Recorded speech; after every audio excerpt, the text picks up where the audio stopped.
Welcome, ghouls, demons, and fellow weird ones. And so here we are for story time. My final story time for today in this outfit. All right. So I wanted to talk about the podcast thing that I'm doing, and I guess how is it different from my story times? And I don't even really know if it is different or what it's going to be. I don't know why things are so compartmentalized. Maybe it's necessary. I don't know. But I'm seeing where things are taking me. So what is Come Drink the Moon Juice? So that is my podcast. Where do I begin with the podcast? For those who have watched it, you understand that Riley ambushed me to do it. And then I just went for it. And now I'm kind of backtracking the organization side of it.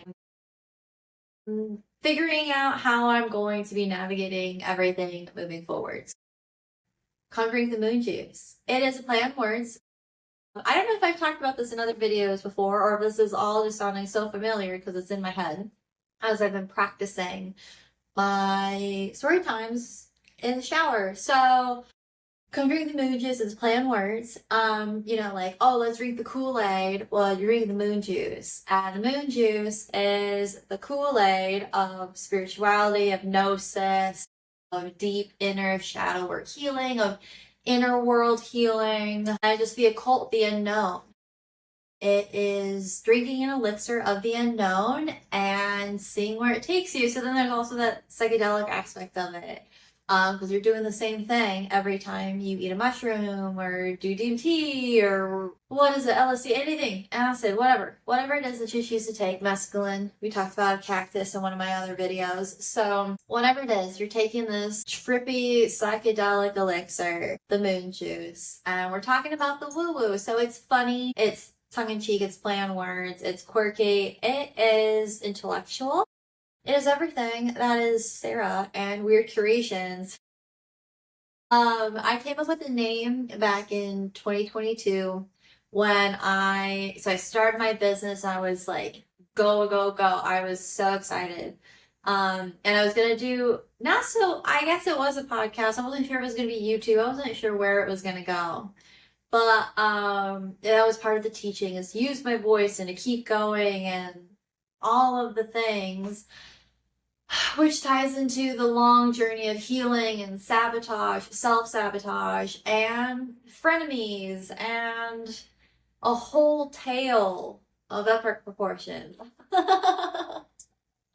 Of just chaos in my life. But I had been told for a while, I think it was like 7 years or so, before I met my husband, before 2020, just on nuggets of my life, I have been told about my gift of gab and the insights that I have. People love hearing me talk. I remember all of these moments in my life. And so then, I was really confident and I was doing my business and I was inspired to really grab the bull by the horn and fucking dive into it. I was tiptoeing into the water and then I just fucking dove into the deep end. Because I was like, this is taking too long. I'm just gonna, fuck it. I was tiptoeing into the water, and then I got over myself, and I turned around, and then I climbed up the mountain, and then jumped off the cliff. That's essentially how I did it. I was trying to be slow and easy about it, and then I was just like, what the fuck am I doing? I ripped the Band-Aid off. And that's kind of how I'm kind of a fly by the seat of your pants person, so I have to do something when I'm inspired, or I feel like I'll never do it. And on the flip side of that, I've really been learning to take my fucking time with everything. And then there is a benefit to being slow and slowing down and all of the things that I get frustrated at my husband for. There is a purpose. There is a purpose to Earth and Earth slowing down, being grounded, and not just buzzing or floating everywhere like I tend to do. So with that, I was making big leaps in my business, and that was part of it. So I got the LLC, I got my website, started the blog, which is opening up myself as a writer, and I was really getting ready to do a lot of things. And part of that was the podcast, and I was going to do it with my friend Phoenix. That was the first person that I decided I was going to do this with. And, we were talking about things, and I was like, this is where Come Drink the Moon Juice came in. And that's how it started. I got Linktree. That's the only reason I even got a Linktree. Before, I just had like my website, or at first it was my Etsy. It was I only had one link, so I didn't need a Linktree. So I had my Etsy, and then when I got banned on Etsy for upsetting the internet and all these other fucking things that happened with my Etsy situation, I got my website. So I just had my website, but because I was like, oh, we're gonna do the podcast, I'm expanding. I was so excited.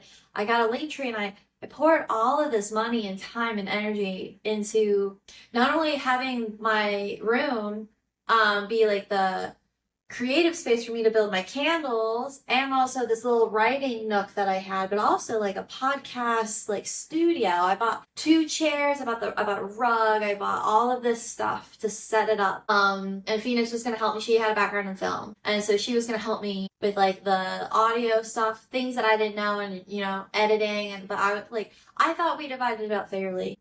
Maybe not. I don't know how she felt. I don't know. It blew up. The quick gist of it, without getting too personal and into the drama of it all, we recorded one episode, and it was probably chaotic like all my other fucking episodes, just how I am. And I know I talk, and especially back then I probably interrupted her a lot, but it was just like I just have all these ideas, and I just and I'm just kind of that way in conversation, but I don't mean to be an interrupter, and sometimes I'll think someone's done talking, and it's not that they're done talking, it's just that they talk slower, or they're taking a break. I'm like, my husband's that way. I speak a million miles an hour, and if you think that I talk really fast in my videos, you should get me going in person. So there's a lot of more awareness that I had to bring into myself, which all could have been resolved with a conversation. And problem solving, I don't think that Phoenix wanted to take the time to work through the kinks. We both probably mirrored each other's perfectionist wounds within each other. And I mean, honestly, I think she wanted to be the star, and I thought we were both the stars. I thought it was the stars. I didn't think it was separate. But it kind of turned into a weird competition thing that really, really fucked me up in a lot of ways. And then it kind of became spiteful, when she pulled out of the podcast. Here's the thing, I felt it from the moment after we, through us recording, through it all, I don't know, I kind of felt like, I was like, she's gonna disappoint me. This is gonna fall through. And I didn't want it to be a self-fulfilling prophecy, but I remember thinking that and feeling that, and being afraid of it. And then it happened. And, I was as understanding as it could be. I don't want to say I wasn't honest about my feelings with her, but I just tried to be like, you know what, you can't support this. It's not meant to be. I was really trying to practice letting go despite my disappointment, because I thought it was great, and I thought it could be something really cool. I had so much fun. And I wasn't aware of her experience. And I was probably really selfish. But I try not to be. I wasn't intending on being selfish. I don't think most people intend on it. But I think collaborating, especially when you have 2 really strong individuals who both have really strong voices and opinions, maybe it just wasn't a good mix. I don't know, but that was the first failure of it, and it really got me down. But then because I was really trying not to let it get me down, and I was, was fighting this urge to just sink into a hole. Because then, we ended up not being friends not too much longer after that. I don't know exactly the timing of it, but it all happened really quickly. And it was pretty devastating to me. And so then I was just like, I'm going to keep going with it. And I was like, well, I came up with the name. It's my name. I bought all this stuff for it. I'm doing all these things. I'm going to keep running with it. And then I tried with my friend Carissa, who is the artist behind my logo. I've talked about Carissa a few times. And she's busy. She was in a master's program, so it didn't work out with her. That was nothing crazy. Chris and I are still really good friends. Girl has been working her ass off for her own goals, and not to say the only reason, we have great conversation. She's fun. Maybe she'll be a future guest on one of my podcasts here soon. Who knows how things are all going to play out with what she's comfortable with. Because this is also years later. She was fine with it back then, so I'm sure she'll be fine with it now. Who knows where things will go. But we did an episode, but we couldn't because she doesn't live with me. So Phoenix, we lived in the same state, at least. We weren't overly close, and it was a drive, and it was a lot of coordinating for us to get together, which was also probably part of the downfall, is like driving an hour and a half to 2 hours to my house to record, like all of those things. It would have been a lot with everything that we both had going on. And so similar with like Carissa, she's just master's program busy. She recently, like, I guess recently got married. I think she had been married a year, but there's a lot of change. Gist of it all is that there was a lot of change, and she lived in Florida. She didn't live with me. She was in Florida at that time because she originally lived in Nashville, where I am now, and I'm mad at her for leaving Nashville when I got here. She's mad at me for getting to Nashville too late. I'm mad at her for moving too early. So anyway, we tried doing it. There wasn't as many softwares as there are now. Like, there's a lot of podcasting software now. I also didn't really research it that well for a variety of reasons. One, I didn't want it to be this big fucking thing. I don't want it to be a big production, just like I don't want it to be now. I want it to be simple.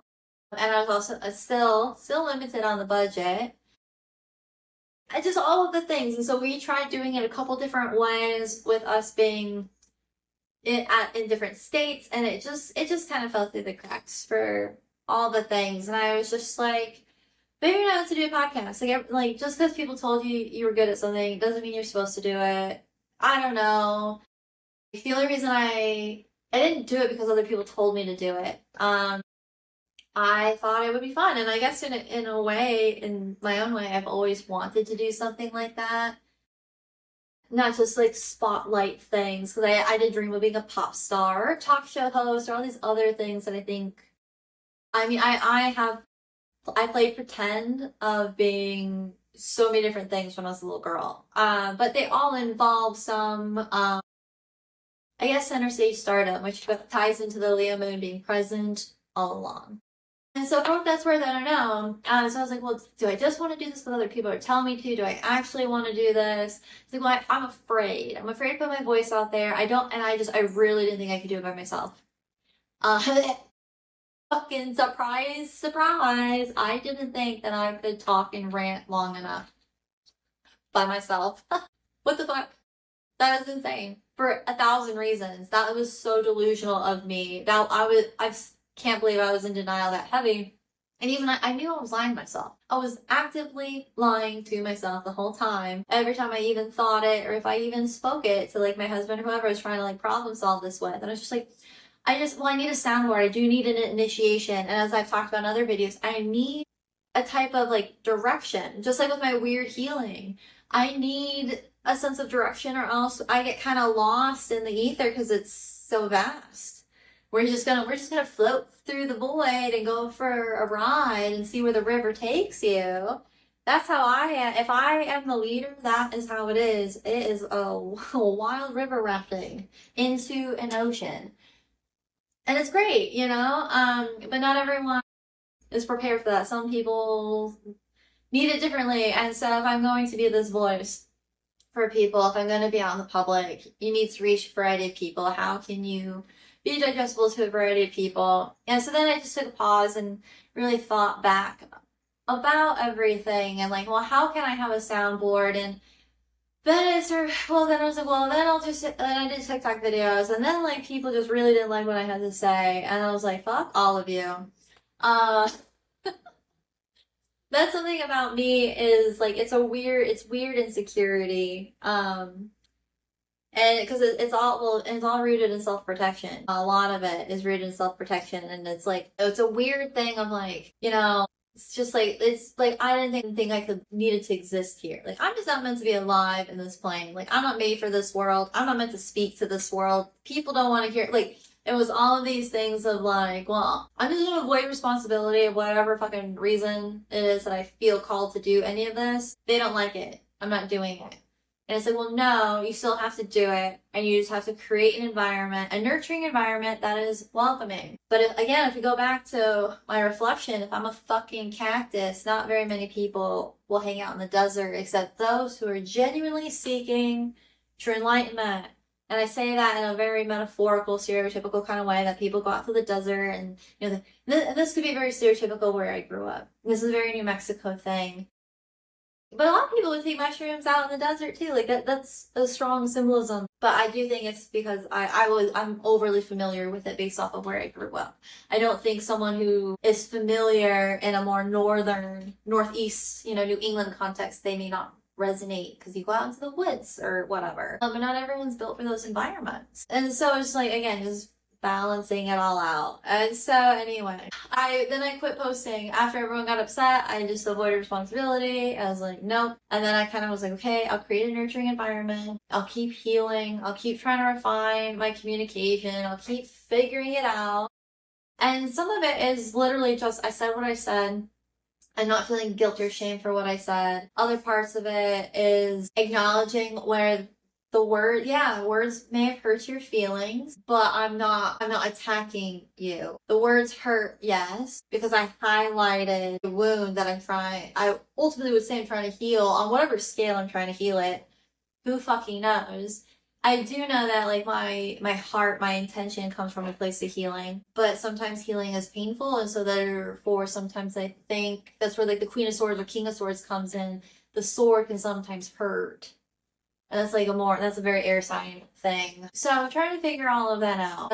I'm afraid of all of the death threats and all of the failure and all of the everything that has happened over the years, and all of the laughter of the people who just preyed on my downfall. The people who could have been here with me, who sabotaged it for their own reason, or who were misaligned. Not everyone's meant to go with you, but then just all of the above is just like, I just had such genuine dream of what it could be. And then to think of how it is now without the original people I thought of my being here with me, being my co-host or being a part of the team.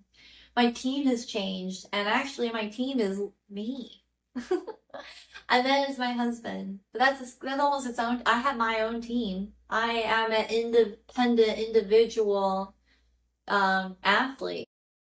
I'm competing against myself or myself in an individualized sport, but then I have a team, which would be me and my husband and my animals and my little family.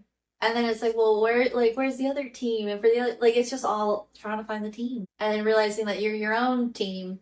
And then, I guess, being even more selective. Like, you can't just build a team with people around you. You have to find the right people. You have to find the right fit. You have to go through the trials and tribulations. And the right people won't fail the test. And they won't fade away. Just like my husband, not to say he hasn't failed or that we've had the most perfect marriage in the world, but he hits a home run when it fucking matters. When it matters the most, he's there. And he may have a couple off games, off hits, like me too. But when it matters the most, we hit the home run, we bring the team home, we fucking win. And so it's finding those people.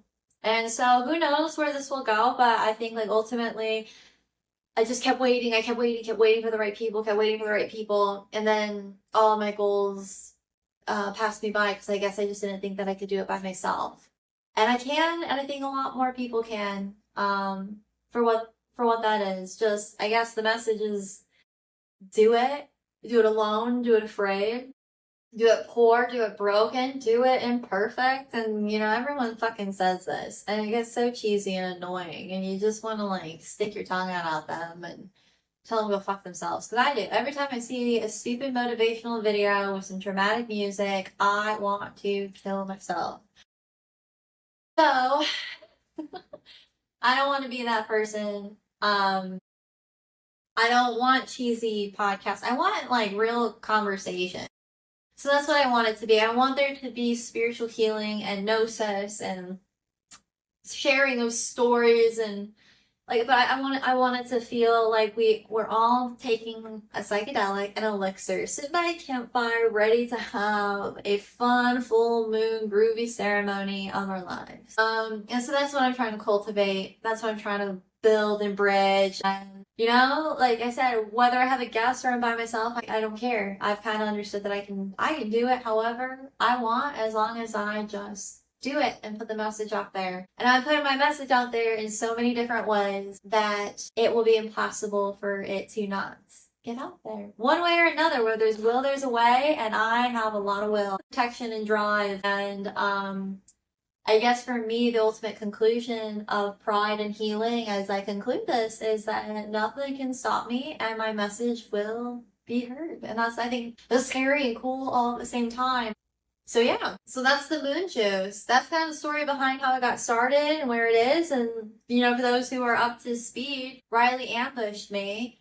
And sorry, I did miss a part. I missed a part. My bad. I skipped ahead. So after I was afraid of being canceled because I got canceled and all the craziness multiple times. So then I quit even doing talking videos. Well, then I slowly started doing talking videos. And then from the talking videos and talking more in public, in person at markets. And then I was like, well, I'm going to try to talk to people online the same way I would talk to them at a market, which is kind of what I've always done. The difference is people at markets, they feel me and they pick up on certain cues that people don't pick up on online. It's mistranslated, and I've noticed it myself. I'm like, that doesn't come off the same. Does it come across the same way as it should or as it would have in person? And all the context and energetic feelings that I think the subtleties that people pick up on. Not to say I haven't ruffled feathers in person.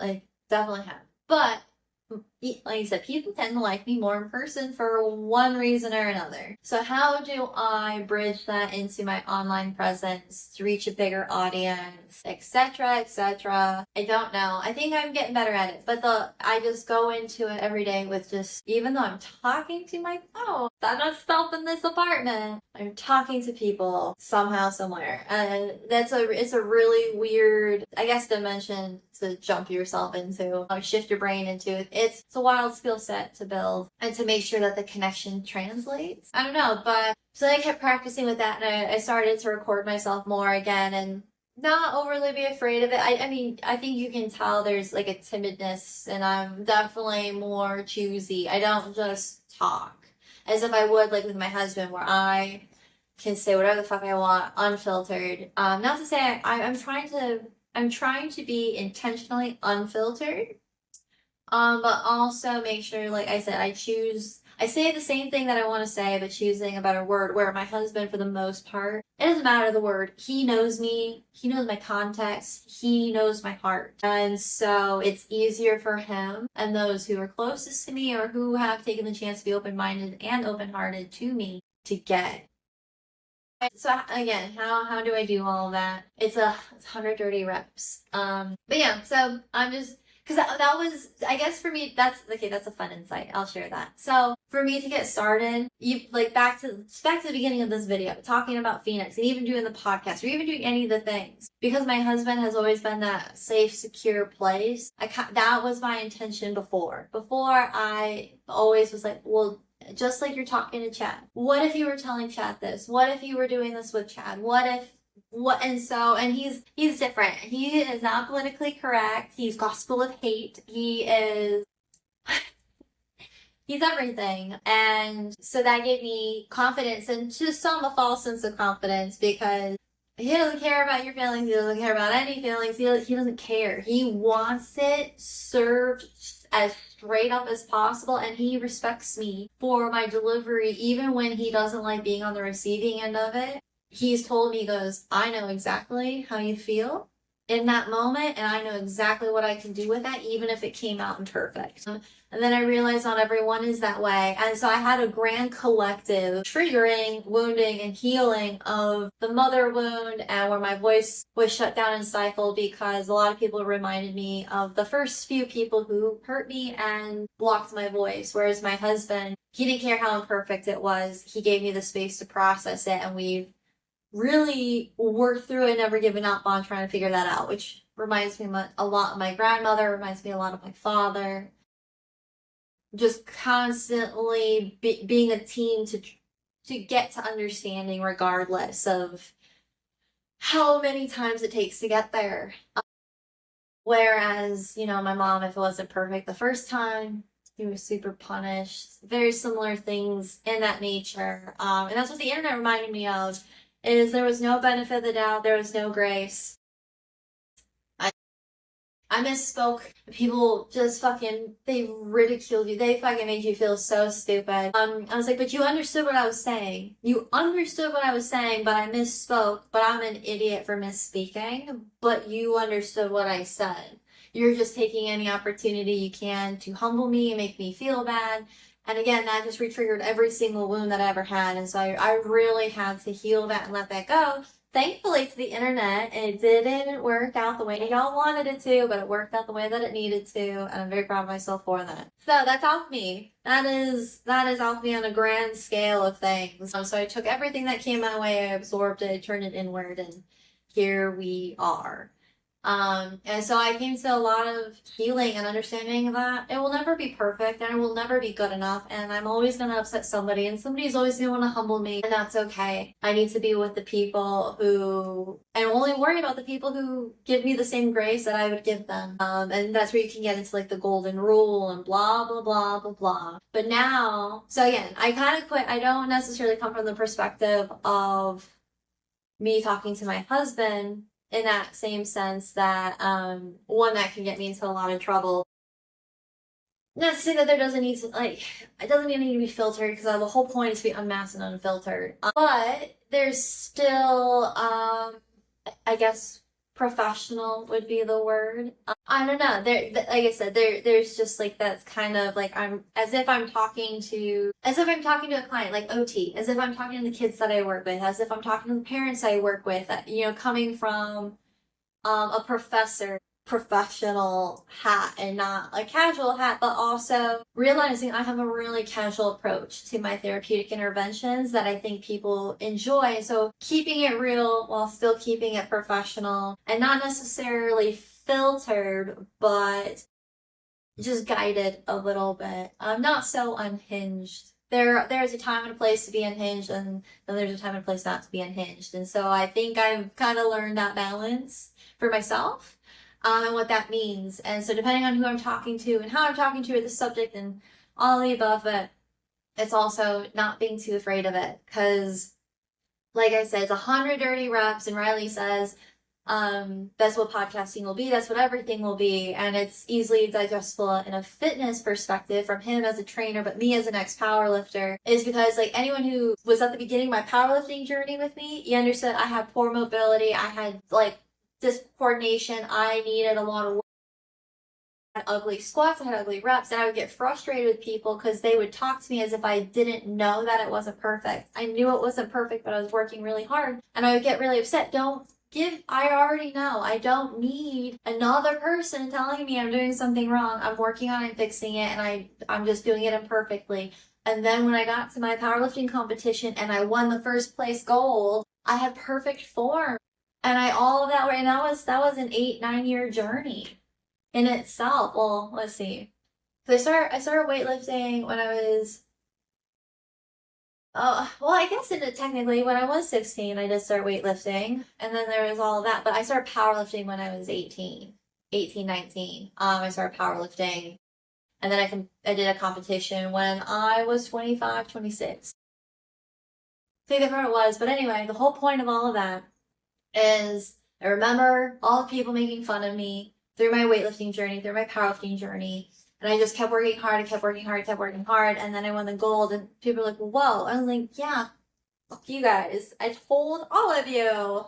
And so it's just reminding myself that that's not the only time I've done that. That is just yet another example, of every time that I've gone through those cycles. I've done it once, I'll do it again. That is the Phoenix energy. And so that's where I'm at with the podcast. So this is, I guess, the resurrection of my podcasting and my voice and all of the above. So we will see where it goes. So thank you all for being along for the ride and drinking some moon juice and going on this little trippy expedition with me. Hope it's a fun adventure for everyone involved. Because that's all I want to do. Is I just want to do things that are fun for me. I'm tired of doing things that aren't fun. And that doesn't mean you're not disciplined or doing mundane things. It's all those mundane little things that lead to something fun are still fun, as long as the end goal is fun. And that is what the moon juice is. So thank you for listening and stay tuned. I plan on releasing episodes at least every Friday, but I do a lot of different kinds of content. So there might be some Fridays, that are skipped. I'm trying to go with the flow and I'm trying to organize it and be routine without being rigid. So I want a flexible structure. I just keep thinking of those collapsible circle things. That, like the moon, wax and wane, and that is me. Enjoy that, and I'm gonna conclude this. I'm gonna shut up. Okay, bye.